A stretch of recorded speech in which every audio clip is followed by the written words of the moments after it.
Buenos días, tengan todos mis amados amigos y hermanos. Yo hoy no voy a invitar a nadie a esta transmisión, sino que voy a esperar que la transmisión que se está grabando en conjunto en vivo para Facebook y que se está grabando para el programa de YouTube. El tema de hoy, el domingo, día de culto del diablo, del anticristo y de la bestia. Es el tema de esta mañana. Y antes de hablar de este tema, yo quiero exponerte la siguiente situación. El Señor ya está exigiendo que se predique la verdad de su palabra. Y el Señor está exigiendo que orientemos al pueblo de Dios en relación a lo que el Señor quiere que nosotros tengamos como pueblo de Dios. Sé que van a ser muchos, quizás los que van a criticar y a tirar por este título del video y también por el contenido. Pero yo le invito a usted, más que ponerse a tirar y ponerse a argumentar, analice bien lo que el Señor está pidiendo que nosotros conozcamos. Lo que el Señor está pidiendo que nosotros conozcamos, mis amigos y hermanos. Esto estaba bajito, vamos a subirlo. Vamos a ver que todos los tonos están arriba ya, así que vamos a dejarlo ahí. Pues el Señor está pidiendo, mire, vamos a ir, y si usted quiere buscar, deme un minutito.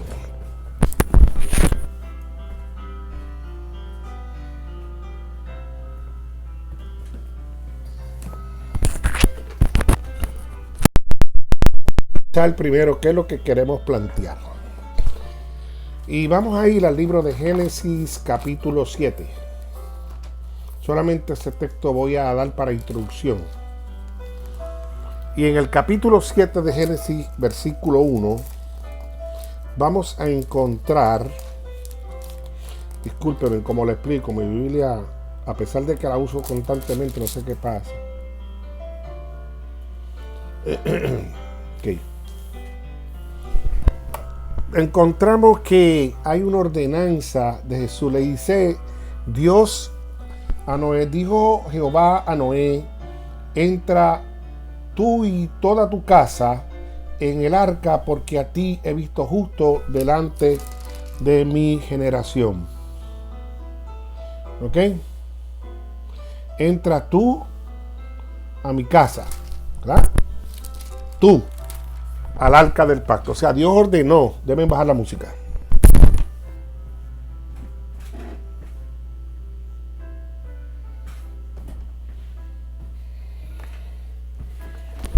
Lo que quiero decir con esto es que Dios estuvo predicando a Noé 120 años. Predicándole la verdad de que el pueblo iba a ser destruido con un diluvio. Por 120 años el pueblo tenía oído pesado, el pueblo se hizo el desinteresado, el pueblo comenzó y llegó el momento que el Señor le dio instrucciones: ya, sube, entra, tú y toda tu casa. O sea, él, Noé, su esposa, sus hijos, sus esposas. Y ustedes notarán que si seguimos leyendo la historia del diluvio, en el diluvio solamente se salvaron 8 personas. Y no fueron, fíjese, no fueron mayoría, fueron minoría. Pero pese a eso tampoco fueron gente de afuera del mundo. Fue solamente Noé y su familia. Los del mundo no creyeron en el mensaje que se le estaba dando y lo trataron de loco, y muy posible hoy esté pasando con los mensajes que nosotros estamos llevando a cabo. Muchas personas sacan el tiempo para entrar en contienda de lo que predicamos y a tratar de desmentir, pero le hemos pedido día tras día a cada uno de ellos que hablen sobre el texto bíblico el texto bíblico con el versículo bíblico que establezca que el domingo es el día santificado y bendecido por el Señor. No pueden presentar el texto bíblico porque no existe. Porque el domingo es un día de semana, el primer día de semana. Jesús se levantó de su tumba a trabajar en primer día de semana, a hacer las labores que tenía que hacer. Ahora, hoy ya no voy a hablar ahora sobre lo que es el sábado y lo que es el domingo. En términos, Faraón Ramos, Dios te bendiga. Estás en Guatemala, Faraón. ¡Wow! Dios te bendiga, bendiciones. Y quiero predicarte hoy sobre la realidad que el Señor quiere que tú conozcas. El domingo es el día de culto del diablo. El domingo es el día de culto del anticristo. El domingo es el día de culto de la bestia. Así de fuerte como lo estoy yendo. Eso fue planificado por el diablo. Y yo voy a empezar a hablarle a ustedes de una serie de estudios que yo he tenido que realizar por muchos años para poder comprender esto. Porque créame, al igual que usted, yo defendía acérrimamente que el domingo por la resurrección, por la partidura del pan, el domingo porque los discípulos se reunieron huyéndole a los romanos, y yo creía de todo esto. Yo también los queremos mucho. ¿Regresas para Estados Unidos, sí o no? ¿Regresa, Faraón? Entonces, pues en ese aspecto, yo le estoy diciendo a usted, mi amado hermano, que, mire, analice el material exquisito de muchos años de estudio que vamos a tener, que yo he hecho. Y usted, después que lo estudie y lo analice, diga si es correcto o no, o a su juicio. Lo que le quiero decir, que en el diluvio solamente se salvaron 8, no fueron las mayorías. Las mayorías todas se perdieron, todas se ahogaron.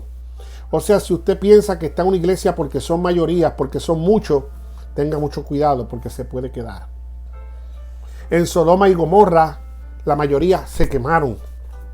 En Sodoma y Gomorra solamente se salvó Lot y sus hijos, porque su esposa desobedeció, miró hacia atrás y se convirtió en estatua de sal. La mayoría se quemaron. ¿Por qué pasa esto, que en el diluvio las mayorías se quemaron, se ahogaron? ¿Y por qué en Sodoma y Gomorra las mayorías se quemaron?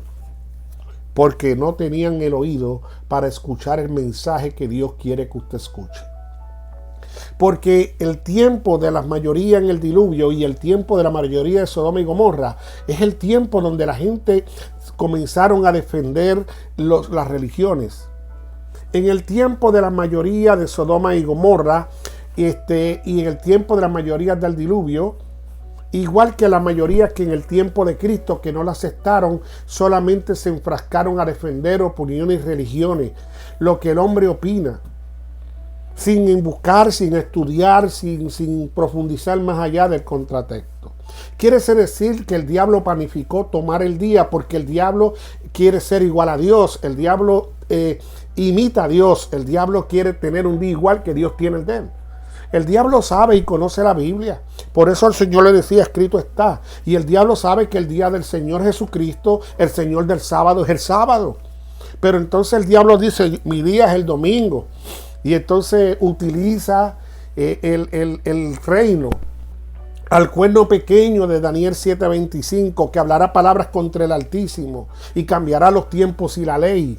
Entonces el diablo utiliza a un rey, a un gobierno, a un emperador, a una iglesia, para que entonces haga el cambio de sábado a domingo. Eso fue planificado ya desde Daniel. Antes, 600 años antes que ocurriera todo, el Señor nos estaba educando. Excelente día para usted. Bendiciones, apóstol Manuel Villanueva. Igualmente, guerrera. Entonces yo quiero que usted, en vez de estar mirándome a mí como ser humano, y en vez de estar desviando la problemática de lo teológico, porque si los apóstoles no existen, mire, ya yo puse el video de que no eran más de 12 apóstoles. Si usted cree que eran 12 apóstoles, pues Pablo no era apóstol. Porque antes de Pablo, cogieron a Matías y ya se completaron los 12. Y entonces Pablo era el 13, después Bernabé, y después por ahí para abajo siguieron. Si los apóstoles se hubiesen eliminado, el evangelio no se hubiese extendido hasta los tiempos de hoy. O se hubiese cerrado su ciclo ahí. Por eso Jesús nos cogió el último apóstol. Pero déjese de estar trayendo este tema de los apóstoles y sosténgase y manténgase en lo que vamos a hablar aquí hoy. El domingo es el día de culto del diablo. El domingo es el día de culto del anticristo. El domingo es el día de culto de la bestia. Fue planificada. En el nuevo milenio se insinúa como la celebración más espectacular de la civilización. El milenio está cargado de un inmenso simbolismo histórico y poder psicológico en los seres humanos. El milenio tiene una atracción gravitacional cuya órbita contiene los más asombrosos significados. El drama milenario representa nada más y nada menos que el ritual de la muerte y el renacimiento de la historia. Y fíjese qué detalle bien importante. Así también un periodista en su mención en The End, en el libro o la magazina de Washington Post Magazine, escrito por Peter Carson el 1 de enero del 1995, él va explicando que el milenio ha sido un tema que ha trastocado psicológicamente a los seres humanos por la forma que se ha explicado. Unos con mucha tranquilidad y mucha paz, y otros con un milenio de mucha angustia y mucho asunto. Pero el milenio cunde a todos los espacios del mundo. Está en Broadway. Han hecho películas del arrebatamiento secreto, que de cómo va a ser la destrucción del mundo, cómo va a ser la persecución. En la industria editorial, en un creciente número de antiguas organizaciones, y en la prensa sensacionalista, incluso en las publicaciones cristianas, se discute con respecto al milenio y lo que iba a pasar en el año 2000. Y luego que pasó el año 2000, yo me puse a estudiar esto, porque ustedes recordarán que el Papa Juan Pablo II estaba ajorado a prisa antes de morir en crear lo que se llama el ecumenismo, que todavía sigue hoy, que no se le dio. Y viajó a la prisa a muchos países del mundo, porque el Papa había dicho que en el año 2000 comenzaba el asunto, el problema del milenio, la persecución, y había muchas cosas que iban a pasar. Por eso es que yo le digo, usted tiene que estudiar, y aún lo que yo le estoy explicando, búsquelo. Fíjese que la revista Christian Today, el cristiano de hoy, del 6 de marzo del 1995, Disla Inmaculada, buenos días, bendiciones para usted y su familia, igualmente para usted, Disla. Fíjense que en el Christian Today, el libro del cristiano de hoy, del 6 de marzo de 1995, publicó una reseña del libro titulado The Start, el comienzo de Start of 2000, o sea, el comienzo del año 2000, escrito por Jan Gary. En él, su autor dice que más de 2.000 organizaciones tienen planes especiales para el año 2000, desde las Naciones Unidas y agencias gubernamentales hasta instituciones comerciales, educacionales, religiosas. Más de 40 organizaciones cristianas, incluso el plan de evangelismo del 2000 de la Iglesia Católica, planea llevar el evangelio al mundo entero en el año 2000. ¿Por qué se daba eso? Yo no sé si usted recuerda que en el año 2000 todos los televisores estaban pendientes. La radio, las cámaras de televisión empezaron a moverse por el mundo. Y en la despedida de año del 2000, por allá usted veía a Juan Gabriel tocando con los mariachi. Estaban viendo en China. ¿Por qué? Porque se había predicho que Jesucristo podía llegar en el 2000. Y así lo había certificado el Papa de Roma, Juan Pablo II. Y así lo había dicho. Y aún los mismos cristianos se pusieron a la perspectiva. Las cadenas CNN, las cadenas NFM, todas estaban diciendo que iban a ser protagonistas en el evento si se daba la segunda venida de Cristo. Todo este revolú se ocasionó. En el 2000 hubieron muchas personas padeciendo de los nervios, muchas personas que empezaron a ajustar cuentas con Dios por temores, empezaron a hacer cosas. El domingo, amado hermano, fue una planeación anticipada del diablo, del anticristo, de la gran bestia. Y lamentablemente no nos queremos dar cuenta que estamos siguiendo al anticristo. Es por eso que hubo una coalición cristiana al llamado milenio del año 2000. Por ejemplo, en los estudios que hemos hecho y realizado, hemos encontrado que la Universidad Regent en Virginia Beach, Virginia, en los Estados Unidos, es el centro intelectual y teológico de la coalición de noviembre de 1995. Consistió en un informe de la visita que hizo el teólogo protestante, liberal y profesor de Harvard, Herbie Cox, a la Universidad Regent. Cox dice que Regent ha sido llamada la Harvard derecha religiosa en los Estados Unidos. Fíjese qué detalle interesante. Observó que la declaración de su misión de la Universidad Regent es invadir la sociedad con profesionales cristianos, algo muy parecido a la Compañía de Jesús, a la orden jesuita del siglo XV aproximadamente. Cox declara: esto es lo que pone nervioso a mucha gente. Pat Robertson es tanto fundador como canciller de la Universidad Regent y presidente de los 7 millones de miembros que exponen la coalición cristiana, de modo que comprenden que la idea de una universidad diseñada para lanzar oleadas de ardientes jóvenes graduados a tales esferas profesionales podrían sonar ridículo en lo que se estaba hablando en el mundo. Aquellos que tienen sus reservas en cuanto a la poderosa mezcla que hace la coalición de la religión de viejo cuño con la actual política conservadora son aquellos que no han comprendido aún todavía lo que el Señor quiere para con nosotros, amado hermano. Esa es la realidad. Entonces, ¿por qué habla de la orden jesuita en la Universidad Royal? Porque recuérdese que en la Revolución Francesa, estamos hablando, hubo una revolución donde Francia declaró que el Señor Dios no existía y prohibió hablar de Dios.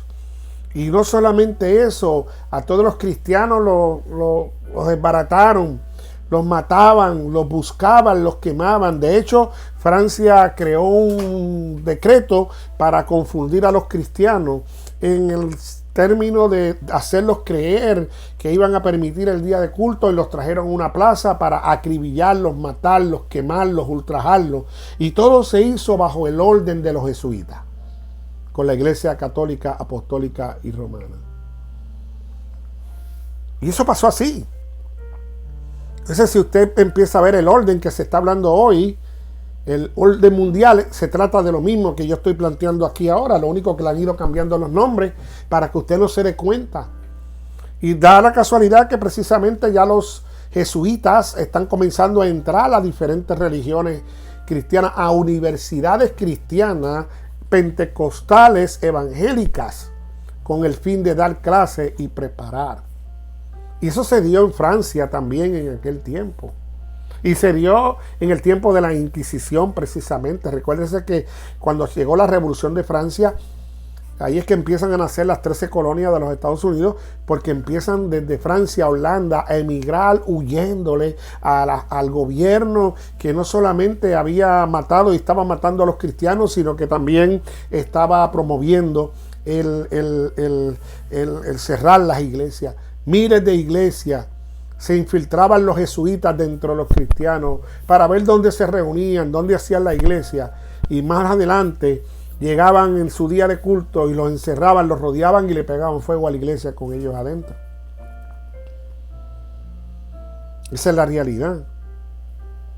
Y eso pasó dentro del campo jesuita. El domingo es el día que ha separado el diablo para su culto, el anticristo, la bestia. El concepto que está implícito en la idea de la Universidad Regent que estoy explicando de Virginia difícilmente puede calificarse como novedoso, ni como bueno, ni excelente. La idea de conformar un élite de profesionales rigurosamente preparados para ejercer una influencia profesional. En la esfera secular tiene una tradición y linaje muy venerable. Poco tiempo después de fundada la Sociedad de Jesús, o sea, la Orden Jesuita, en el año 1540, sus miembros comenzaron a estudiar teología, combinándolas con leyes, con literatura, con historia y ciencias naturales. Los jesuitas llegaron a ser, mis amados hermanos, consejeros de los reyes tutores y de los príncipes, y finalmente fundaron la universidad en todo el mundo. Y eso lo podemos ver en The Warring Vision on the Religion Right, ¿okay? En el año 1995. El punto de vista de Park Robertson sobre el milenio hace que los objetivos de Reagan sean más significativos aún. Y Cox declara: la escatología y postmilenaria generan visiones opuestas de lo que los cristianos debían estar haciendo en un mundo enfermo. Si es inevitable que las condiciones degeneren hasta el retorno de Cristo, como en el punto de vista de Hal Lady, solo falta muy poco para el activismo político. Contribuir a apresurar la venida del reino de Dios, hay ciertas razones para dedicarse a cabildear en el Congreso o postularse para puestos políticos de elección popular. Mire lo que pasa. Cuando yo escribo esto, estoy vislumbrando un apunto socialista. Y cuando dice socialista, ¿qué es lo que yo estaba haciendo? Yo estaba estudiando cómo se dirigía en el tiempo de Jesús la parte religiosa con el gobierno y en qué nos aparentamos nosotros en ese tiempo. Por ejemplo, recuérdense que del 321 después de Cristo hubo un evento que no vamos a tocar ahora, lo vamos a tocar más adelante. Pero en el tiempo de Cristo existía Roma, que era el gobierno central. Vamos a utilizar Estados Unidos de ejemplo. En Roma teníamos el presidente, que era el César. Mire, para que usted vea, ente político y de mayor poder. Entonces, en Roma, el César era el presidente. En Roma, Pilatos era el gobernador. Y Herodes era el alcalde. ¿Ok? Los alcaldes era el cuerpo político minoritario. En el tiempo de Jesús, estos tres poderes políticos no eran religiosos. Pero existía una organización religiosa que se conocía como el Sanedrín. Y el Sanedrín ocupaba las dos posiciones de poder. Era la parte que interpretaba lo religioso y aplicaba lo político. El único problema que el Sanedrín no tenía poder para ejecutar penas de muerte como hicieron con Cristo. ¿Usted me está entendiendo? O sea, yo estoy explicando para que usted haga su juicio, como hicieron con Cristo. ¿Ok? ¿Por qué el Sanedrín? Perdón, se cayó el teléfono. ¿Por qué el Sanedrín no ejecutó a Cristo? Fíjese que el Sanedrín arrestó a Cristo. Lo procesó, preparó la acusación y presentó ante Poncio Pilatos la acusación. Poncio Pilato no veía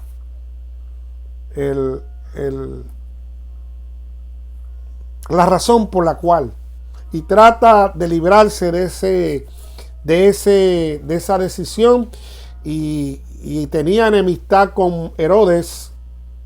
No tenía muy buena relación en ese entonces, y manda a Cristo donde Herodes para que Herodes lo juzgara. Los sacerdotes, el Sanedrín sabía que Herodes no tenía la facultad ni el poder que tenía Pilato. Herodes no podía crucificar a Cristo. Herodes no podía dar sentencia de muerte a Cristo. Por lo tanto, los sacerdotes y el Sanedrín llegaron a Herodes porque lo ordenó Pilato, no porque ellos querían y ellos sabían. Mas Ellos sabían que su petición era la de crucifixión, que Herodes no lo iba a poder hacer y que Herodes iba a volver a referir a Cristo donde Pilato. Ahí se unieron los tres cuerpos. ¿Bajo qué ley ejecutan a Jesús? Recuérdense que el sumo sacerdote y jefe del Sanedrín arranca y rasga su ropa y dice: ha violado el sábado. Por ahí empieza el problema y se le juzga por ello, pero Pilato, aún entendiendo que era un problema de religión, un problema que no tenía que ver con el gobierno, porque lo que le preocupara a Pilato era que Jesús había gobernado mucha gente y que no le diera un golpe de estado al gobierno. Y cuando le preguntó de dónde eres rey, de dónde es tu reino, y Jesús le contestó: mi reino no es de este mundo, eso tranquilizó a Pilato. Por eso es que Pilato en ese momento dice: que la sangre de este justo sea sobre vosotros y sobre vuestros hijos.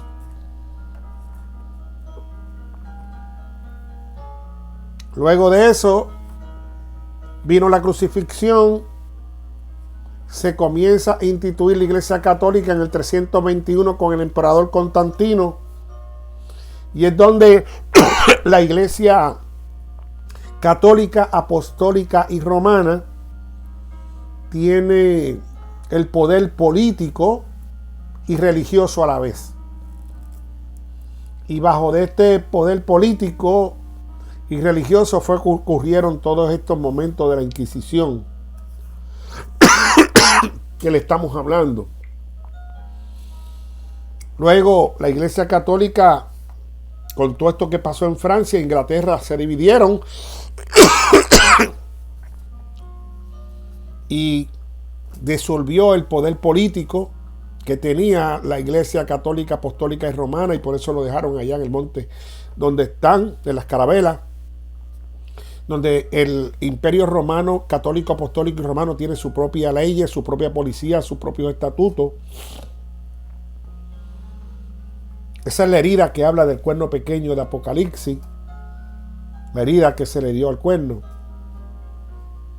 Y por eso es que estoy explicando esto, para que usted entienda: el domingo es el día de culto del diablo, el domingo es el día culto del diablo, del anticristo y de la bestia. Fíjese que Paul Robertson aparentemente al principio de su carrera, con un punto de vista preliminario acerca del inminente enfoque de los últimos días, hasta donde se inclinaban todos los fundamentalistas de aquel tiempo. Desde entonces, sin embargo, parece que ha cambiado de opinión. Ahora se atiende a una escatología premillenarista en la cual los cristianos, por lo menos aquellos que comparten su opinión, están llamados a tratar de asumir posiciones de poder donde quiera que puedan, con el propósito de construir una sociedad más religiosa y temerosa a Dios. Pero fíjese usted que va a ver este video grabado, ya sea por YouTube o aquí, o que están entrando y están saliendo porque les ha molestado el título de que el domingo es el día de culto del diablo, del anticristo y de la bestia. Siento mucho, pero el mensaje de Noé por 120 años no trajo fruto solamente para él y su familia, y posiblemente a la segunda venida de Cristo sea muy poco. Por eso es que Cristo dice: manada pequeña. Si usted no le ha puesto importancia a lo que pasó en el 2000, pues tiene que ponerle importancia. Porque lo que ocurrió en el 2000, amado hermano, no era otra cosa que lo que se le está planteando hoy. Y ahora el Papa se preparaba para el próximo milenio. Al parecer, el Papa comparte los mismos puntos de vista básicos. Desde hace algún tiempo, Juan Pablo II había estado trabajando con la idea de unificar al mundo para el año 2000 y participar permanentemente en lo que ellos le llamaron en el gran jubileo en la Iglesia Católica. En la portada del número correspondiente del domingo 3 de abril del 1994 de la revista Post Paradise del periódico Washington Post, salió la fotografía del Papa durante la entrevista que se hizo dicha revista. El Papa declaró: confiemos que con la llegada del año 2000, Jerusalén se convertirá en la ciudad de la paz para todo el mundo. Y que todos los pueblos logren reunirse allí, en particular los creyentes de las religiones cuyo derecho de nacimiento descansa en la fe de Abraham. Y fíjese que el 10 de noviembre de 1994, el Papa Juan Pablo II expidió una carta apostólica desde el Vaticano dirigida a los obispos, clero y fieles laicos en preparación para el jubileo del año 2000. Este documento de 62 páginas bosqueja su plan preparatorio para el tercer milenio. Él lo llama o lo llamó el tercer milenio a partir del nacimiento de Jesús. Consideremos por lo menos unos pocos extractos de dicha carta apostólica del Papa. Dice él: el año 2000 celebrará como el gran jubileo. Entre las más fervientes peticiones que hace la Iglesia al Señor durante este tiempo tan importante, a medida que la hora del tercer milenio se aproxima, es que la unidad de todos los cristianos de las diversas confesiones se incremente hasta que se alcance la plena comunión. Y yo oro pidiendo que el jubileo sea una oportunidad de orar por una cooperación más fructífera en las muchas áreas que nos unen. Estas son incuestionablemente más numerosas que las que nos dividen. Por lo tanto, sería muy conveniente, con el debido respeto a los programas de las iglesias y comunidades individuales, que se produjera alcanzar acuerdos ecuménicos con respecto a la preparación y celebración del jubileo. Eso sale de la página 28 de la carta que hizo el Papa. ¿A quién ustedes creen que el Papa le estaba dirigiendo esta parte ecuménica? A los cristianos evangélicos. Nada más y nada menos que a los cristianos evangélicos. Esa es la realidad. No le estaba hablando a su iglesia católica, le estaba hablando. Por eso le dice, son más las cosas que nos unen. ¿Y qué cosas unen a la iglesia cristiana? Guardar el domingo. Es una de las cosas que los unen. ¿Cuál es una de las cosas que lo une a la iglesia católica con los evangélicos? La idolatría. Pero apóstol, pastor, ¿por qué usted dice que los evangélicos son idólatras? Porque les rinden culto al Dios Sol. Su día de culto lo hacen a un día pagano. Repito, el domingo es el día del diablo. Según Dios tiene su santo sábado, el domingo es el día del diablo, el día del anticristo, el día de la bestia. Y duele, pero hay que levantar al pueblo y explicarle al pueblo de qué es lo que estamos hablando.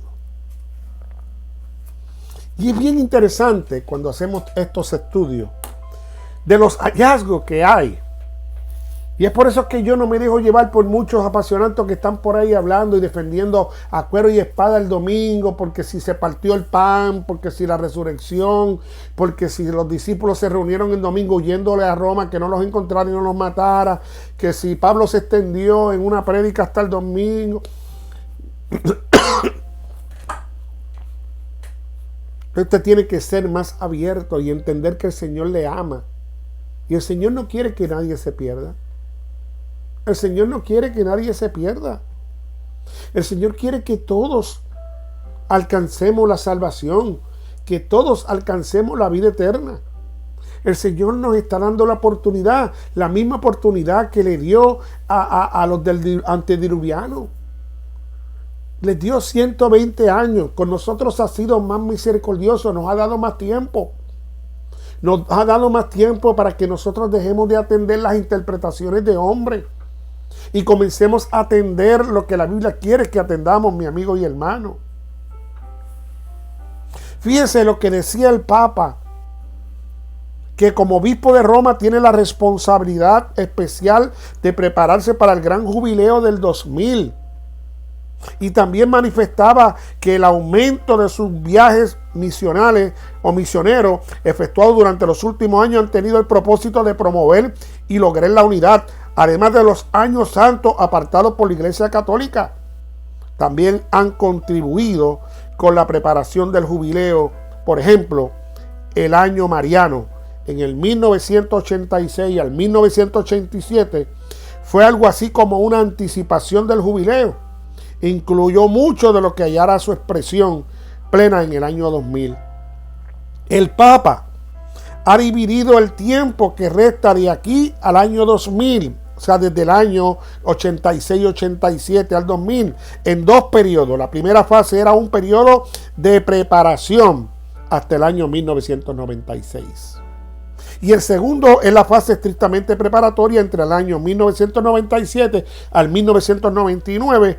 Y el Papa Juan Pablo II declaraba: solo unos pocos años nos separan del año 2000. En estos últimos días del milenio, la Iglesia deberá invocar el Espíritu Santo con mayor insistencia, decía el Papa, implorando que le conceda la gracia de la unidad cristiana. La segunda fase está dividida en tercios entre los miembros de la Trinidad, con la adición de María añadida en cada una de las tres. El primer año del 1997 se dedicará a reflexionar en Cristo, decía el Papa. La palabra de Dios hecha hombre por el poder del Espíritu Santo. Desde un punto de vista ecuménico, este sería un año supuestamente importante para que los cristianos busquen junto a Cristo, el único Señor, profundizado nuestro compromiso de llegar a ser uno en Cristo. De acuerdo con la oración que nuestro propio Señor dirigió a su Padre, el Papa sugiere también que un estudio detallado del catecismo de la Iglesia Católica será de mucho beneficio. Incluye sus pensamientos con respecto al año 1997. Declarando: bienaventurada la Virgen, que estará por sí, así decirlo, indirectamente presente en todas las fases de la preparación, se contempla en este año, especialmente en el misterio de su unidad y de maternidad, dice el Papa de Roma. Eso es lo que dice el Papa de Roma.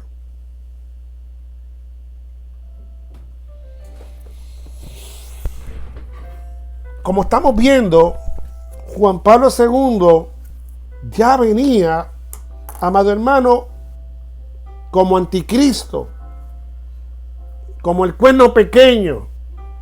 Ya venía planificando anticipadamente desde el 1996-97 cómo iba lo que ellos le llamaban el jubileo, con el único fin y propósito de afianzar el domingo. Y por eso yo tengo que decirle a ustedes: el domingo ya viene. ¿Qué va a ocurrir en el domingo? Si usted sigue toda esta programación que vamos a llevar a cabo de estos estudios, usted se va a enterar y se va a dar cuenta. El domingo es el día santificado y bendecido por el anticristo, por el diablo, por la bestia. Así como Dios tiene su santo día sábado, mi santo día, Isaías 58 dice: si de venerar en mi día santo el sábado, si dejara de hacer las cosas en mi día santo.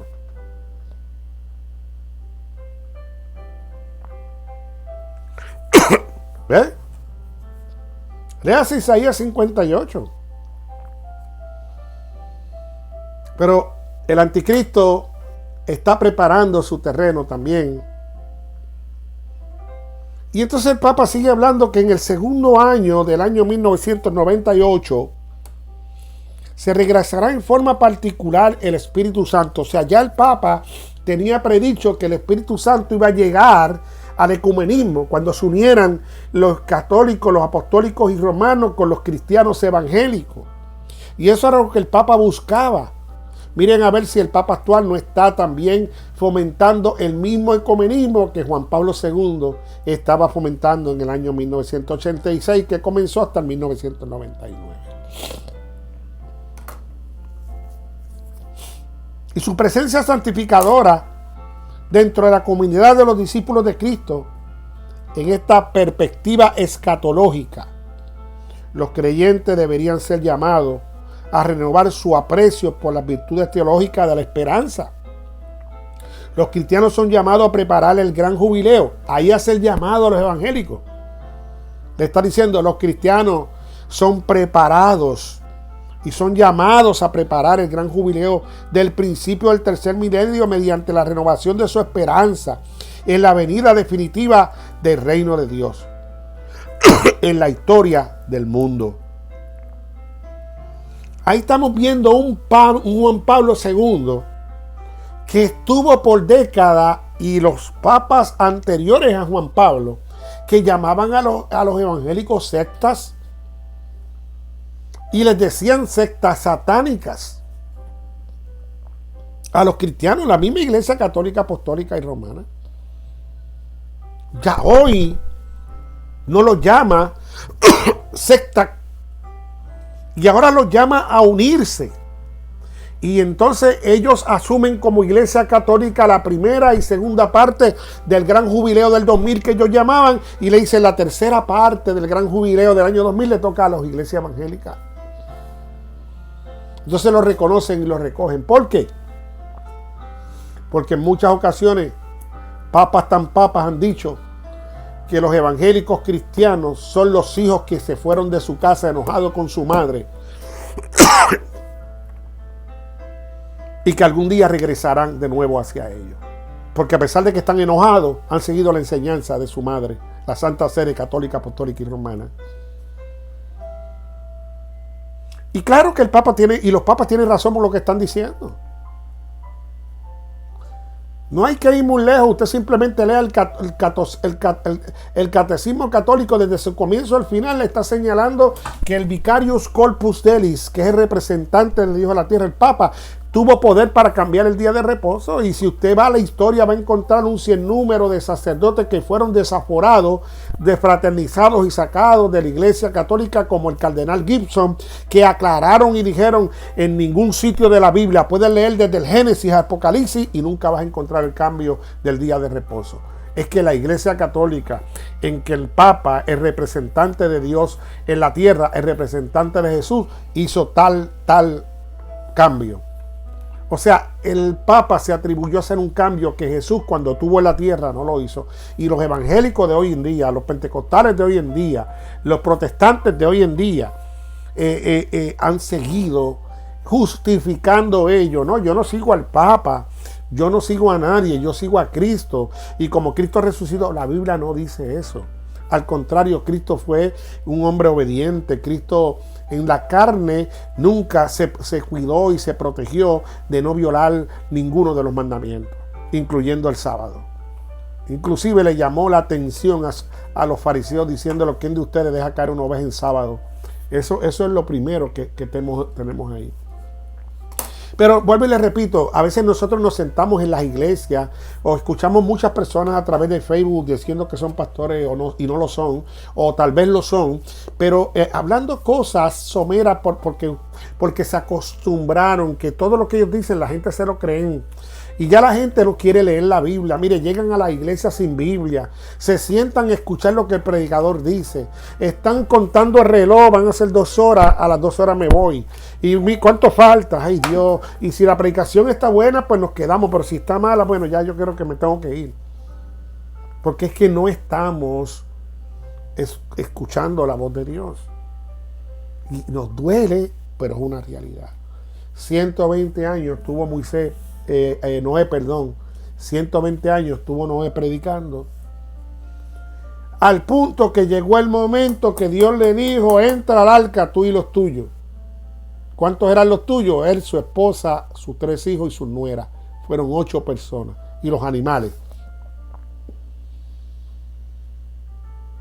Pero ¿qué pasa? Los demás, la mayoría, se quedaron. La mayoría se quedaron. Tenga cuidado.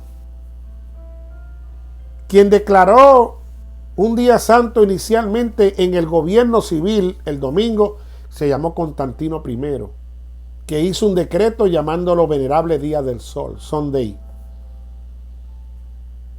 Y luego la Iglesia Católica adopta. Vaya a una iglesia católica o busque en YouTube servicio de la Iglesia Católica Y observe que encima del altar tienen una copa que tiene un círculo con rayos de sol. El tapete de encima del altar, al frente, es un sol. Hay un bastón que el Papa camina, que es un círculo con los rayos solares. Porque es el culto. Porque es el culto. Porque es el culto al Dios Sol. Por eso es que el evangélico hoy sigue adorando dioses ajenos y se sigue inclinando, violando el mandamiento 1 y 2. Pero ¿sabes por qué ellos dicen que no lo violan? Porque viven bajo la gracia, y bajo la gracia no hay mandamiento. Por lo tanto, Dios en su misericordia, según ellos, si están mal, lo hicieron inconscientemente, Dios les va a perdonar. Eso es lo que ellos predican. Pero lamentablemente los mandamientos están vigentes hoy. Y por falta de conocimiento mi pueblo me honra. O sea, por falta de conocimiento. Pero el conocimiento se te está dando. Que tú no quieras escuchar o escuches con oídos pesados y pongas por encima malo económico de que si va a predicar la verdad la gente se te van y el diezmo no te entra y dejas de ganar. Yo no sé por qué tienen tanto empeño. Mire, no aceptan los 10 mandamientos. Dicen que son parte de la ley. Y no entienden que el diezmo que están cobrando para vivir y pagar su renta, el diezmo también es parte de la ley. Yo no entiendo cómo ellos pueden sacar ciertas partes de la ley y unas no. No, el mandamiento del sábado no existe. Es más, solamente 2 mandamientos, amar a Dios y qué sé yo ni qué, y ahí lo dejan. Y todo lo abolió Dios. Y Dios violó la ley, pero ellos no abuelen pero ellos no abuelen él. Ellos no abuelen él. No abolieron el mandamiento de los diezmos. Y el mandamiento, y los diezmos es parte de la ley que se dio. Lea las 603 leyes que se le dieron a Moisés los levitas. Ahí está el diezmo, el 10% de la harina, de lo que se recoja. En ese entonces que no había dinero.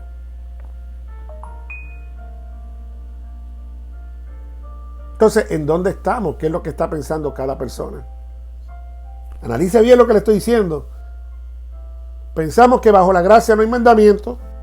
Y por eso el Señor sabe que yo estoy adorando el día del diablo, el día de la bestia, el día del anticristo. Pero Él me va a ver a mí como ingenuo porque Él sabe que lo hice con amor, no por adorar al diablo ni por adorar a la bestia. Lo estoy haciendo por adorarlo a Él. El problema es que Dios no te ordenó adorar ese día.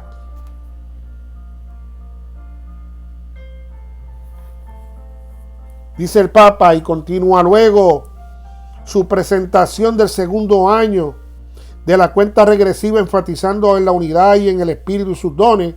Y entonces una vez más menciona el rol de María. María, que concibió a la palabra encarnada por el poder del Espíritu Santo, y a partir de entonces durante toda su vida permitió que el mismo Espíritu guiara su actividad interior, dice el Papa. Todo como la mujer que fue dócil a la voz del Espíritu Santo. El comunicado del Papa, página 51 y 53. Según la cuenta regresiva del Papa, en el 1999 será el tercer y último año de preparación y se dedicará a Dios el Padre. La suma de la vida cristiana es como una peregrinaje en la casa del Padre, dice el Papa. El Papa enfatiza el rol de la conversión y el arrepentimiento y la claridad o la caridad como preparación para el jubileo. Luego va más allá de la unidad entre los cristianos para incluir a otras religiones del mundo en todo lo que concierne al campo de la conciencia religiosa. La víspera del año 2000 en aquel entonces, la gente estaba viendo todas las religiones, los espiritistas, los santeros, los católicos, los apostólicos, los religiosos. El Papa esperaba que como religiones se unieran en una sola, en el jubileo del año 2000. Y dice, él promoverá una magnífica oportunidad, especialmente en vista de los eventos de la última década, para un diálogo interreligioso en armonía con las pautas establecidas por el Concilio del Vaticano II. En este diálogo los musulmanes y judíos deberán tener un lugar preeminente. Se está dando atención a la búsqueda de medios para arreglar encuentros en lugares históricos de excepcional importancia simbólica como Belén, Jerusalén y el monte de Sinaí. En esta amplia perspectiva de dedicación, la Santísima Virgen María, dice el Papa, la hija altamente favorecida del Padre, aparecerá ante los ojos de los creyentes como el modelo perfecto de amor, tanto hacia Dios como a su prójimo. Y el Papa incluye diciendo el carácter universal y ecuménico del Sagrado Jubileo para reflejarse de manera sumamente apropiada por una reunión de los cristianos. Este sería un evento de gran significancia. Espero que esta sea responsabilidad de toda la Iglesia en la intercesión maternal de María, Madre del Redentor. Ella, la Madre del más puro amor, será una para los cristianos en el camino hacia el gran jubileo del tercer milenio, la estrella que guiará seguramente sus pasos hacia el Señor. Es con este gran evento en mente que el Papa ha venido preparando el mundo, el anticristo, para que el domingo sea el día de culto del diablo. El día, fíjese cómo dice que una muerta, María, reconocemos y respetamos a María como Madre de Dios. Y reconocemos que en el día de la resurrección María tendrá su lugar, su espacio. Pero la Biblia dice que el muerto no sabe dónde está. Y dice que el muerto no puede participar de las cosas de este asunto en la tierra, en Eclesiastés. Capítulo 9 en adelante usted puede leer. Y el Papa entonces está diciendo que cuando los cristianos se unieran en el gran jubileo y el ecumenismo que él esperaba en el año 2000, María se iba a aparecer en esa relación donde le tenía que dar un lugar importante a los judíos y a los musulmanes para que pudieran relacionarse, porque recuérdense que los musulmanes tienen su mezquita en el mismo centro de donde estaba antes el templo construido por Salomón, el templo destruido por los romanos. Y que los judíos bíblicamente tienen que volver a levantar ese templo ahí, y para levantar ese templo tienen que mover a los musulmanes de ahí. Entonces, por eso es que usted ve que un papa hablando del ecumenismo, donde tiene que sentar a los judíos y a los musulmanes para que lleguen, y los quiere sentar en un lugar que le llaman santo, en Jerusalén, en el Sinaí, en los lugares donde Cristo estuvo.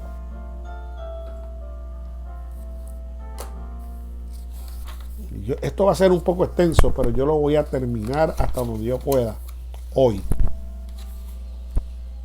Ya el Señor me puso en esto. Comparta este video si usted quiere. Y si no lo quiere compartir, lo que lo quiere criticar, haga lo que usted quiera. Pero yo le estoy presentando a usted cómo el diablo se prepara y está preparando la mente de los cristianos y de los hombres. No me crea a mí. ¿Sabe? Yo saco tiempo para estudiar, investigar. Yo investigo la Biblia, yo investigo la predicación de los hombres, yo investigo. Entonces tengo que decirle que Dios está al día con su itinerario. Dios sabe los tiempos. Por eso el Concilio Mundial Internacional Cristiano de Ministros Independientes, al cual yo presido, amado hermano, hemos tenido grandes celebraciones en los últimos años. Es posible que celebración no sea el término más apropiado cuando nosotros decimos que hemos tenido una celebración.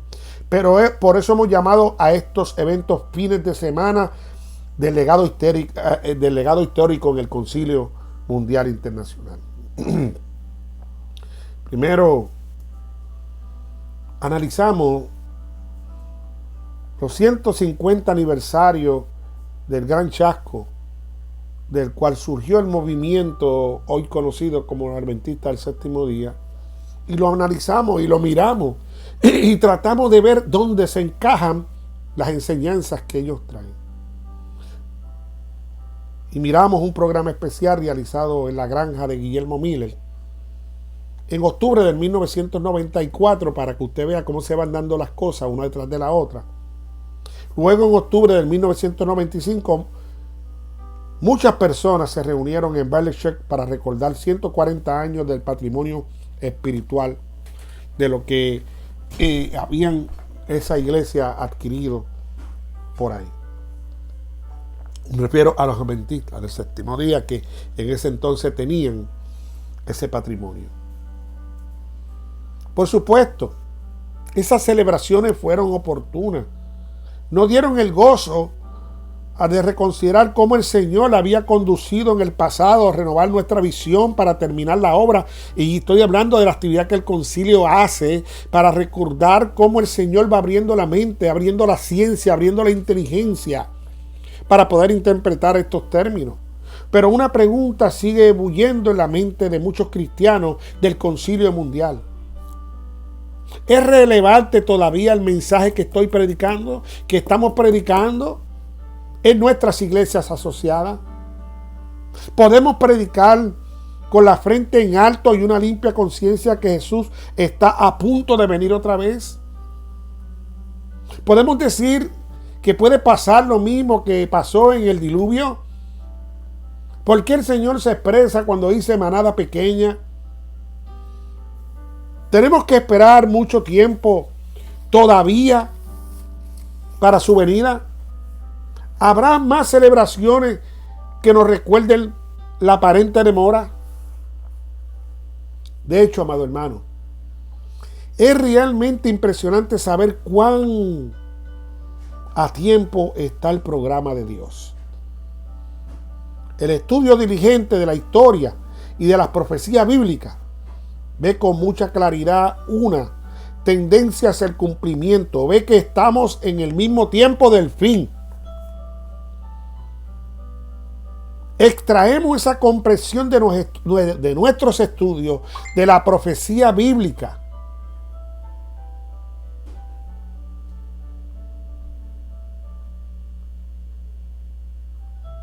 De particular significado son los libros de Daniel, el libro de Mateo y Apocalipsis.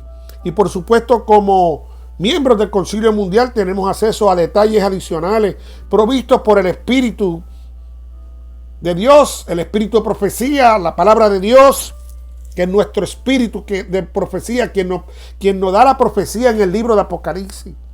Y especialmente cuando vamos a ver el conflicto de los siglos que va a haber entre el Armagedón, el Lucifer, el diablo, Miguel y todos esos eventos que se van a ver en ese conflicto final. Un rápido vistazo a la profecía revela que solo habría un cuarto imperio mundial, que es Babilonia, Mesopotamia, Grecia y Roma. De las cenizas de Roma surgió un poder representado por un cuerno pequeño, poder que difiere enormemente de los otros. Este habría de dominar al mundo por un periodo de 1200 años, 2260 años. Inmediatamente después, el cuerno pequeño recibiría una herida mortal y se levantaría otro poder destinado a ser una superpotencia mundial. Abraham Lincoln describió a este poder como una nueva nación concebida en el marco de la libertad. En esa nueva tierra de libertad, el renovado estudio de las profecías bíblicas condujo a un despertar en el 1844, del cual surgió el hecho de que Jesús asume las vestiduras sacerdotales. Mientras la profecía continuó su curso, nosotros hemos declarado al comienzo de este siglo que estaban a punto de estallar terribles guerras, que lo habla Mateo 24. Solo nos resta, por decirlo así, en un brevísimo tiempo. Pero si bien es cierto que ya están levantando nación contra nación y reino contra reino, todavía no vemos una movilización general. Las grandes guerras estaban todavía para el futuro, no para ahora.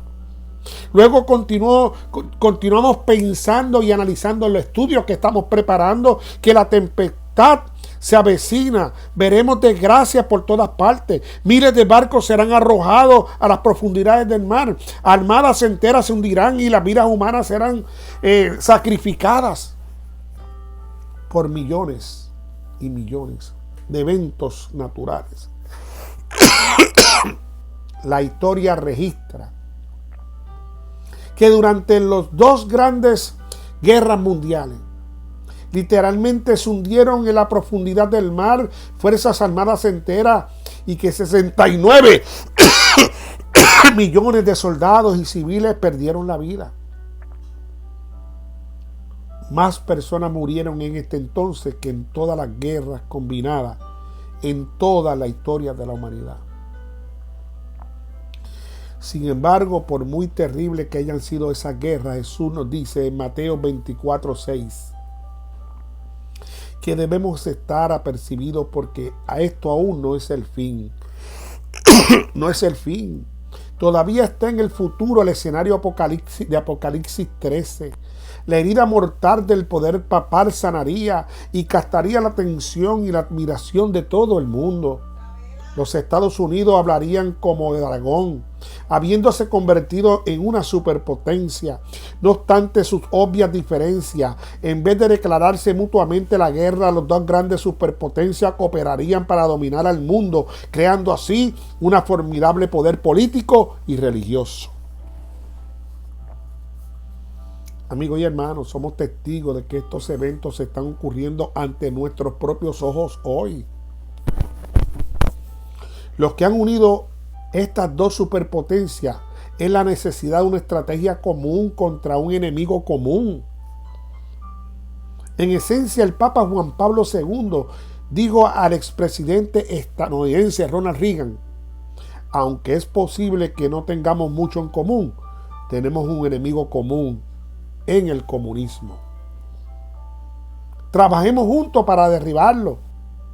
Y así fue como nació lo que la revista Time llamó la Santa Alianza. Véase la revista Time del 24 de febrero de 1992. De eso es lo que se trata.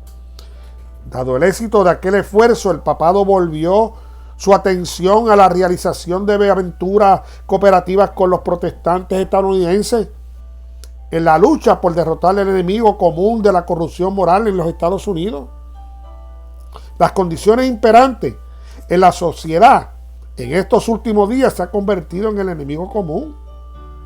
El fracaso de la sociedad, amado hermano, irán escaseándose poco a poco quienes actúen como acuerdo de simpatía para vincular a los hombres con los lazos de la humanidad. El egoísmo natural del corazón humano será desarrollado por Satanás. Él usará las voluntades incontroladas y las posiciones violentas que nunca fueron puestas bajo el dominio de la voluntad de Dios. La mano de cada hombre se extenderá contra su semejante. El hermano se levantará contra el hermano, la hermana contra la hermana, los padres contra los hijos. La historia de Susan Smith no fue un caso aislado. Cada año en los Estados Unidos, más de 2,000 niños menores de 5 años mueren asesinados por sus padres, quienes deberían ser protectores. Y los hijos contra los padres. Todo estará en confusión. Parientes se traicionarán el uno al otro. Habrá maquinaciones secretas para destruir la vida. Bombardeos. Se verá por todas partes destrucción, miseria y muerte, amado hermano.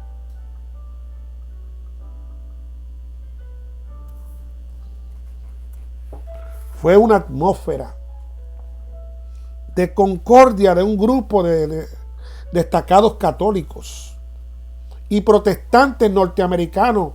Prepararon y firmaron el 29 de marzo del 1994, el histórico documento titulado Evangélicos y Católicos Unidos. En esencia, las dos agrupaciones acordaron trabajar juntas para derrotar a un enemigo común.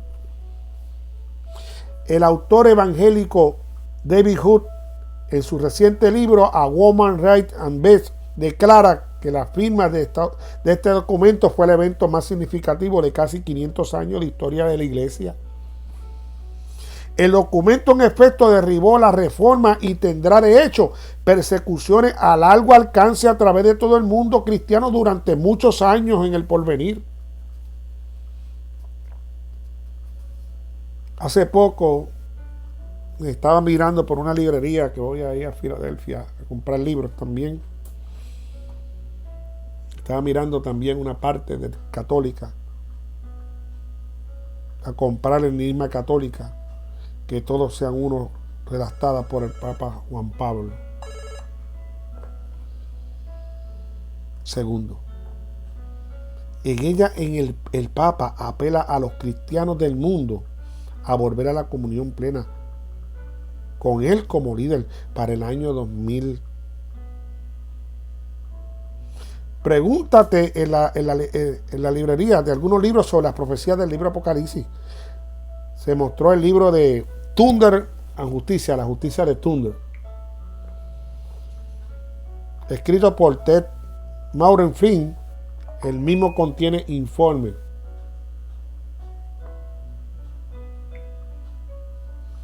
El mismo contiene informe de apariciones marianas. Varios católicos, clérigos y laicos pretenden haberse puesto en contacto con la Virgen María. Si somos consistentes en lo que la Biblia dice acerca del estado de los muertos, creemos que María descansa en la tumba esperando el día de la resurrección. Sin embargo, aquellos que se han puesto en contacto con ella dicen que María está en el cielo y que se le ha confiado el mensaje de Jesús que viene pronto, antes del año 2000. Entonces, esto fue lo que pasó en el año 2000. Por eso estaban todas las cámaras televisivas pendientes a lo que iba a pasar.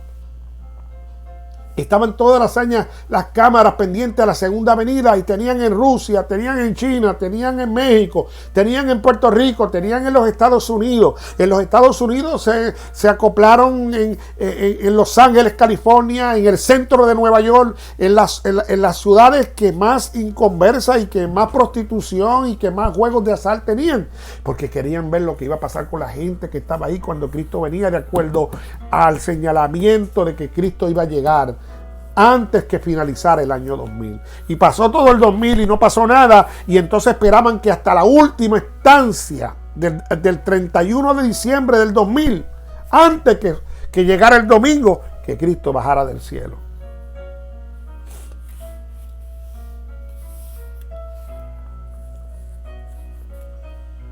Todavía hay mayores evidencias de que las dos superpotencias de Apocalipsis capítulo 13 están cooperando como se predijo en la actividad de la colección cristiana dirigida por Pat Robertson a principios de octubre de 1995, en ocasión de la visita del Papa a los Estados Unidos. Pat Robertson y otros líderes evangélicos tuvieron una reunión privada con el Papa Juan Pablo II en la residencia del cardenal John Connor en Nueva York. En ella, Pat Robertson presentó al Papa como una carta de 3 páginas en la que pide su apoyo para la unidad de los cristianos. Robertson se reunió posteriormente en el Papa en la plataforma para la celebración de la misa que se ofreció en el Parque Central de Nueva York. Y esa segunda visita, que se dio en el verano del 2016, recuérdense que el Papa vino en el 2016 a Filadelfia, Estados Unidos. Y había que ver cómo el centro de Filadelfia nadie podía entrar. Seguridad por donde quiera. Pero los pastores evangélicos de todas partes del mundo, que habían acordado entrar a la coalición ecuménica que había dejado ya Juan Pablo II antes de morir, y que la Iglesia Católica hasta entonces la sigue promoviendo, reunió a todos los religiosos reunió a todos los evangélicos en Pensilvania. Ahí los reunió a todos.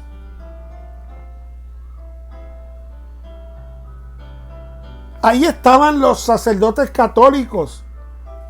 Ahí estaban los evangélicos, unidos por un fin común, por derrotar al comunismo. Una vez más, la iglesia comienza a coquetear con la política y la religión.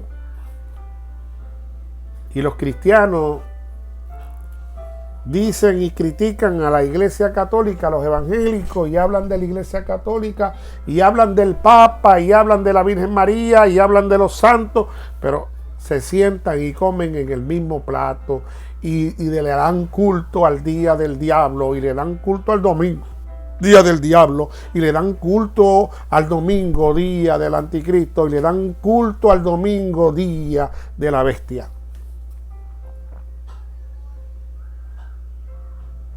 Y este video va a ser bien controversial, y yo voy a seguir predicando lo que el Señor ha puesto en mi corazón.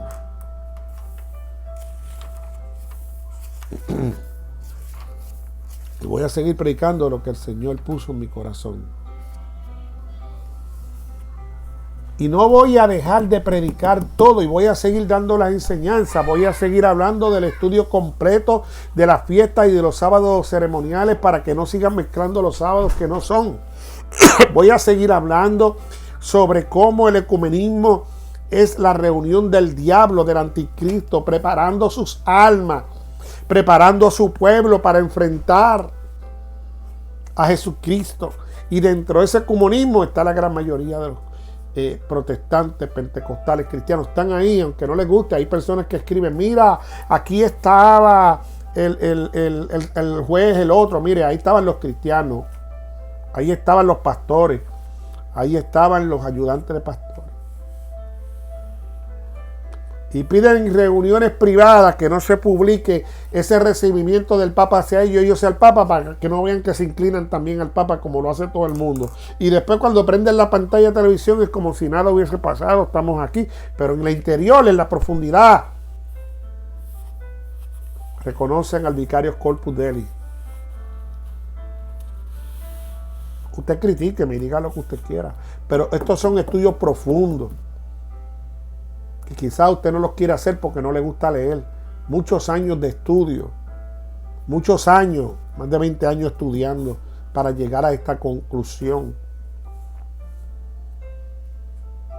Y hablar de una persona que murió, que trató de decir que en el 2000 Cristo venía, y que todavía la iglesia hoy dice que no hubo un chasco en la iglesia católica, que solamente lo que pasó fue una mal calculación también. Y ahora la Coalición Cristiana anunció hace poco la formación de la Alianza Católica, la sucursal católica de la coalición, que ya tiene más de 250,000 miembros. Prominentes líderes católicos acaban de clausurar la primera conferencia nacional de la campaña católica por Estados Unidos, como se declara en el material impreso que distribuyen la misión de campaña católica por Estados Unidos. Es activar a los ciudadanos católicos, incrementar la influencia electoral católica en la formulación de la política pública y enfocar la atención pública en la belleza, en la riqueza y las enseñanzas católicas. Debemos considerar con más atención esta nueva alianza política católica protestante. Parece armonizar con la profecía bíblica el hecho de que esta unión dará lugar a la lucha final en el gran conflicto. El asunto del sábado y el domingo, como veremos, el escenario ya se ha colocado. El guión que bosqueja la profecía, amado hermano, está siendo presentado en este momento, hoy, en esta transmisión. Cuando los grandes espectadores abandonaron Europa en busca de nuevas tierras, muchas veces llevaban consigo mapas inadecuados para guiarse en su ruta. Los antiguos mapas eran completos solo hasta cierto punto.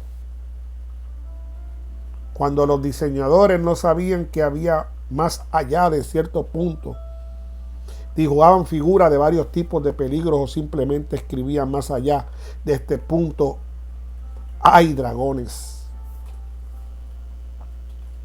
En otras palabras, de aquí en adelante usted sigue bajo su propia responsabilidad. No tenemos idea de lo que hay más adelante.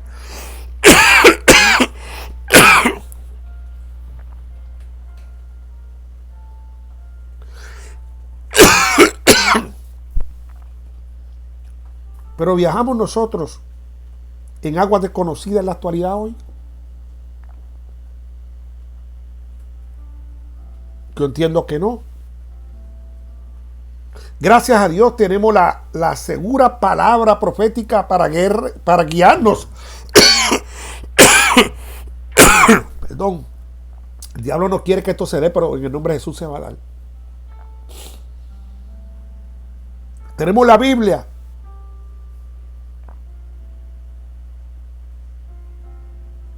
Yo pienso que todo está moviendo en forma precisa en que Dios anunció en la profecía que se movería.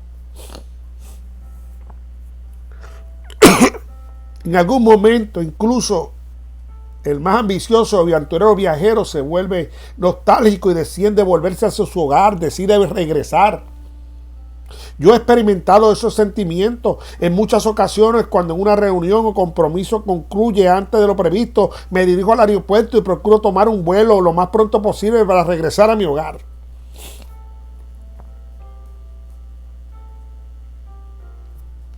Tengo y he tenido y tendré una agenda de viajes bastante recargada. Pero no tuve la comodidad de los viajes aéreos, ni un servicio de alineación regular tampoco, de línea aérea específico para mí. Es hermoso cuando vamos seguros en un viaje a llevar una verdad que el Señor nos ha puesto.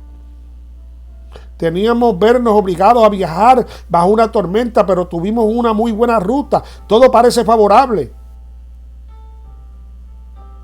Ahora nos dirigimos a nuestro hogar y esperábamos llegar antes del anochecer para saludar a nuestra esposa, a nuestros hijos. A mediodía tomé una ligera comida sólida en un viejo hotel mientras los caballos se alimentaban gozosamente. Hemos visto a nuestra familia otra vez. No hay otro lugar donde se nos ame tanto como nuestro hogar. Pero muchas veces a lo largo de nuestra experiencia, mucho más allá de nuestro hogar terrenal, hacia nuestro verdadero hogar, el tiempo de la demora casi ha terminado. Los peregrinos y extranjeros que durante tanto tiempo han buscado un país mejor, ya casi ha llegado. Siento como si debiera gritar en voz en cuello diciendo: vamos al hogar.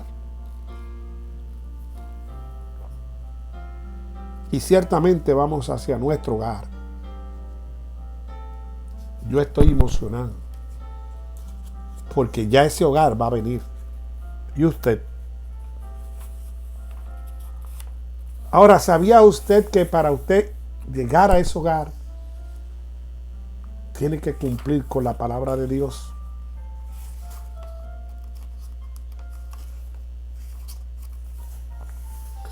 Todo el plan de salvación, la historia de la redención, cubre las relaciones de Dios con el hombre desde el Edén hasta la tierra nueva. Es el gran tema de la Escritura, amado hermano.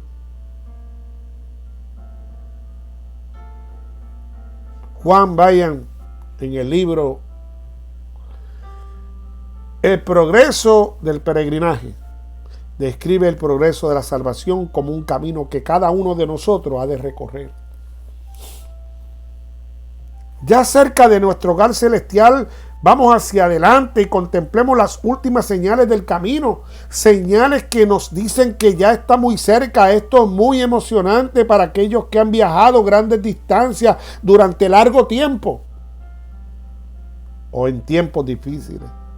Sin embargo, sabemos que los últimos kilómetros de este largo peregrinaje pueden ser los más difíciles. Nuestro adversario, el diablo, ha descendido con grande ira porque sabe que le queda poco tiempo. Léase Apocalipsis 12:12. Pero usted no puede alcanzar ese largo viaje y entrar a esa mansión celestial si sigue adorando el domingo. El domingo es el día del diablo. El domingo es el día del anticristo. El domingo es el día de la bestia. El domingo, el primer día de la semana, fue santificado por el Papa de Roma. Fue bendecido por el Papa de Roma en su autoproclamo de Vicarius Corpus Delis, representante de Dios en la tierra. Dios quiere que el pueblo de hoy sepa que Él nos va a juzgar. En Santiago 2:10 en adelante nos habla que Dios nos va a juzgar por el incumplimiento de sus mandamientos.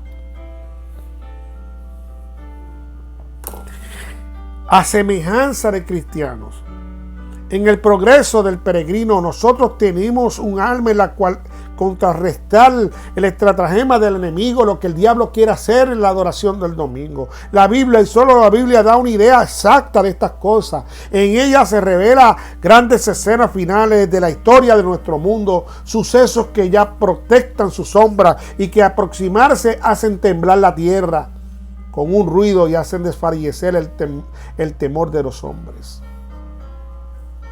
La Biblia nos advierte, hay caminos que el hombre parece derecho, pero su fin es camino de muerte.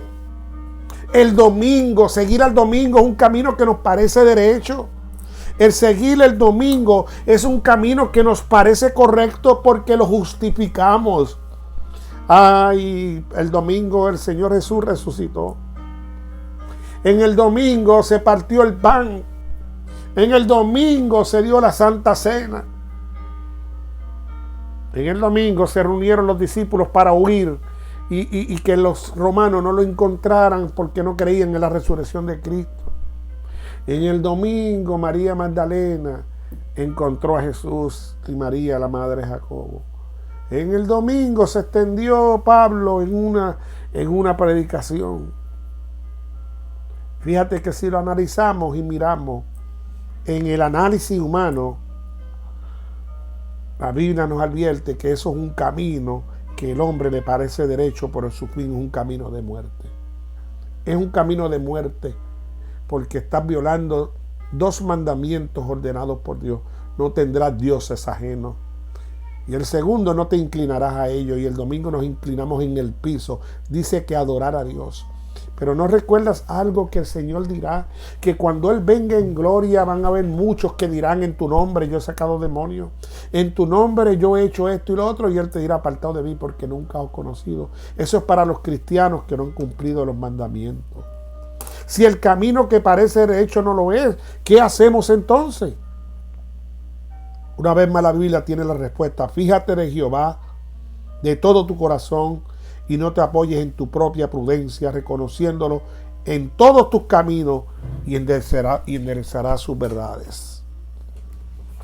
Uno de los propósitos verdaderamente asombrosos de la encarnación y la vida de Cristo es que Él vino a esta tierra para mostrarnos el camino. Él dijo: yo soy el camino, la verdad y la vida, y nadie viene al Padre si no es por mí, en Juan 14:6. El Sermón del Monte establece claramente que cada uno de nosotros tiene que hacer una decisión, una puerta por la cual entrar, y presenta un destino del final de la ruta: entrar por la puerta estrecha, porque ancha es la puerta y espacioso el camino que lleva a la perdición, y muchos son las que entran por ella, porque estrecha es la puerta y angosto el camino que lleva a la vida, y pocos son las que la hallan. Al igual que en el diluvio, pocos son las que la hallan. Porque en el diluvio se le habló a la gente de la verdad de Dios y la rechazaron. Hoy se le está hablando la verdad de Dios a la gente y la siguen rechazando. Cuando Adán y Eva pecaron, Dios reconoció con su amor, les expresó su tierna compasión, proveyéndole ropa para cubrirse. De esta manera bosquejaba el plan de salvación. Hubo un camino que mostraba la salida del problema, pero tomaría mucho tiempo. Y si hubo un pretexto inmediato para pagar, tuvieron que abandonar su hogar en el jardín del Edén. Ya no podrían comer del árbol de la vida, porque de lo contrario perpetuarían el mar en su vida. Y fue así como Adán pudo contemplar a los 930 años que vivió la casi total degradación de la raza. En los últimos años de su vida, por poco tiempo fue contemporáneo de Enoc y Matusalén. Quizás a través de ello se enteró del plan de Dios para destruir la tierra mediante un diluvio. Pero al fiel Noé, Dios le reveló su plan de salvar a los justos en un arca durante 120 años. Noé tuvo una vida muy agitada, amado hermano. Noé tuvo una vida muy agitada por la inminencia y la espera del diluvio y la construcción de la arca. Y también fue frustración por las constantes andadas de críticas, burlas y ridículo de que fue objeto. Solo se salvaron él y su familia, pero después del diluvio la impiedad se incrementó aún más y Dios aplicó nuevamente la justicia esparciendo a los rebeldes en la torre de Babel. Pero él construyó a los justos en una familia a través de la promesa dada a Abraham. El llamamiento de Abraham, el nacimiento de Isaac y la experiencia de Jacob dieron comienzo a la larga historia del pueblo de Dios. Estos tres hombres cometieron serios errores en su vida, pero Dios se ha identificado desde entonces con el Dios de Abraham, de Isaac y de Jacob. Más tarde Dios llamó a Moisés para liberar a Israel de la esclavitud egipcia, que había sido adoptado por la familia del faraón. Tuvo que elegir entre la riqueza y los placeres de Egipto o unirse al pueblo de Dios y correr su misma suerte. Él escogió esto último y con el poder de Dios liberó a Israel y lo condujo hacia las fronteras de Canaán, a la tierra prometida. Moisés, inspirado por Dios, escribió los primeros 5 libros de la Biblia. Bosquejó la historia de la salvación desde la creación hasta el Éxodo. Hizo la crónica de cómo Dios dio su ley en forma escrita. La ley es una combinación de poesía histórica de la salvación, legislación y exhortación. Las 3 divisiones más importantes de la ley, tal como se presentan en Deuteronomio 4, 44 y 45, son los testimonios morales, los estatutos, deberes ceremoniales y los juicios o ordenanzas, deberes civiles o sociales. La porción moral de la ley se resume en 10 mandamientos. El reinado de David, uno de 1000 años antes de Cristo, fue un punto cumbre en la experiencia del antiguo Israel, la época de oro del reino Camelot, de un hombre conforme al corazón de Dios. Pero David comprometió la voluntad de Dios para Israel, sembrando en su propia familia la semilla de la discordia que más tarde dividirían el reino. Posteriormente, los reyes condujeron al pueblo a la apostasía. Dios permitió el cautiverio babilónico. Dios permitió el cautiverio babilónico a causa de la creciente mundanalidad y desobediencia de su pueblo. Pero fue durante ese periodo que Dios usó a hombres jóvenes y fieles para representarles en una tierra extranjera. A Daniel, el estadista profeta, fue usado por Dios para bosquejar el curso de la historia desde sus días hasta el fin del tiempo. Las profecías del tiempo de Daniel y de Juan en Apocalipsis de Jesucristo nos dan una visión clara de dónde estamos en la historia de este mundo y lo que podemos esperar en el tiempo de su respuesta. Jesús, al ser integrado por sus discípulos, les reveló muchas realidades acerca de los eventos finales. Les dio varias señales del fin y describió eventos que ocurrirían en el mundo y la iglesia que indicarían que su venida estaba cerca a las puertas. Por supuesto, Jesús fue el mismo quien desplegó todo el curso de la historia y la profecía. La historia del gran yo soy.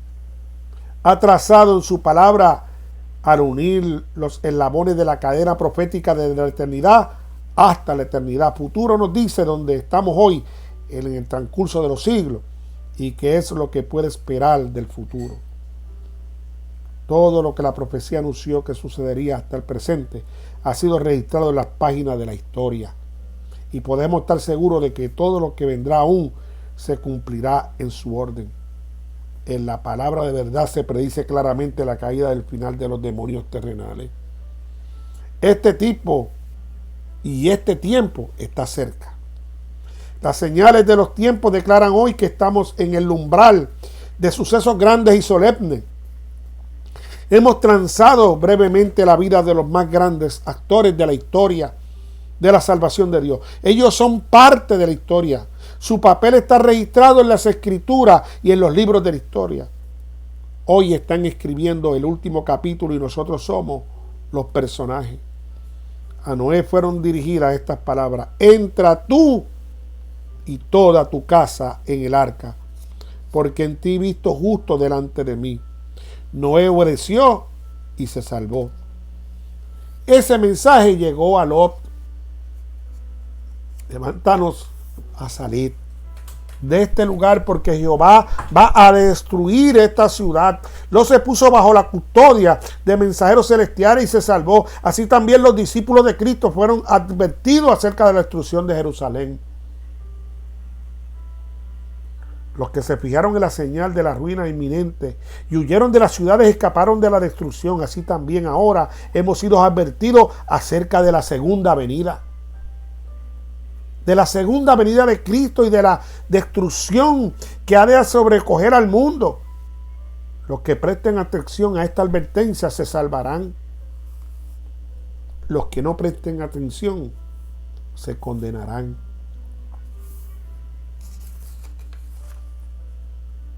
El propósito de este mensaje hoy aquí, desde mi perspectiva de predicador, de estudiador, de maestro bíblico, es dar seguridad y advertencia. Me considero un tipo de investigador que tiene mucho de periodista, y en esta predicación y en este mensaje hoy es algo así como un documento de nuestros tiempos. Véalo como usted lo quiera ver. Las cosas están sucediendo exactamente como se nos dijo que ocurrirían. En verdad vivimos en un tiempo asombroso y terrible. Es un tiempo que debemos confiar y despertar de Dios, y son muchas y maravillosas promesas. Mi esperanza es que este mensaje de hoy sirva para un llamamiento a los cristianos de todas partes que despierten y sean vigilantes, y que entiendan que el domingo es el día del diablo, de la bestia y del anticristo. Mi convicción personal, basada en los estudios de las profecías y en la observancia de los eventos actuales, es que el escenario para los eventos finales ya está puesto. Yo creo que la organización y las actividades de la coalición cristiana, la Alianza Católica y la campaña católica por los Estados Unidos, aunque en cada caso los participantes son aparentemente sinceros y temerosos de Dios, conducirán al cumplimiento del capítulo 13 del libro de Apocalipsis. En mi declaración digo que parece ser especialmente apropiada ahora. Merecer a los dos errores capitales de la inmortalidad del alma y el de la santidad del domingo. Satanás pretenderá a los hombres, amarrará en sus redes, mientras aquel forma la base del espiritismo. Este crea un lazo de simpatía con Roma. Los protestantes de los Estados Unidos serán los primeros en tender la mano a través de un doble abismo al espiritismo y al poder romano. Oiga bien lo que estoy diciendo. Los protestantes de Estados Unidos van a ser los primeros en tender la mano a través del doble abismo al espiritismo y al poder romano. Y bajo influencia de esa terrible alianza, ese país marchará en las huellas de Roma, pisoteando los derechos de la conciencia. El espiritismo está haciendo grandes incursiones en la Iglesia Católica, en las supuestas apariciones de la Virgen María, y un gran énfasis en el contacto con los muertos. Y además hay creciente énfasis en la idea de imponer el domingo como el día de reposo obligatorio. Estamos en el punto de que los ángeles están sosteniendo los vientos de la contienda para que no soplen hasta que el mundo reciba la advertencia de su próxima condenación. Pero se está preparando una tormenta, ya está lista para estallar sobre la tierra, y cuando Dios ordene a sus ángeles que suelten los vientos, habrá una escena tal de lucha de que ninguna pluma podría describirla. Ningún autor podía explicarla.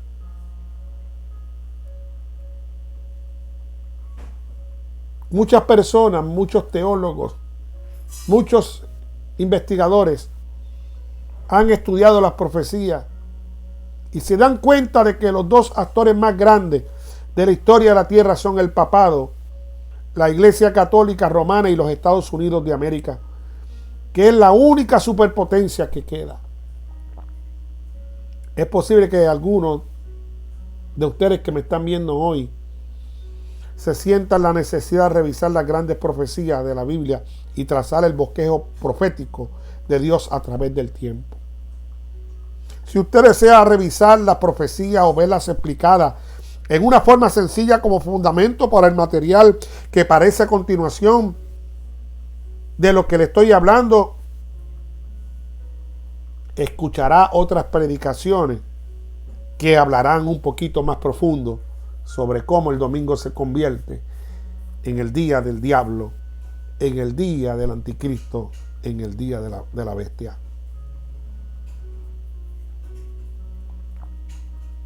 El surgimiento y la caída del cuerno pequeño, error predicho de Estados Unidos en los asuntos humanos y desmascaramiento del anticristo, así como una explicación del sello de Dios y la marca de la bestia. En este mensaje de la profecía desde el principio hasta nuestros días, cuando dos grandes potencias, los Estados Unidos y la Iglesia Católica Romana, cooperan para que se lleve a cabo alguno de los eventos finales sobre la tierra. Estas dos últimas potencias no surgieron ni surgen sencillamente de la nada. Dios ha bosquejado claramente el curso de la historia que nos condujo hasta el actual escenario. El acto final del drama de los siglos comienza ahora.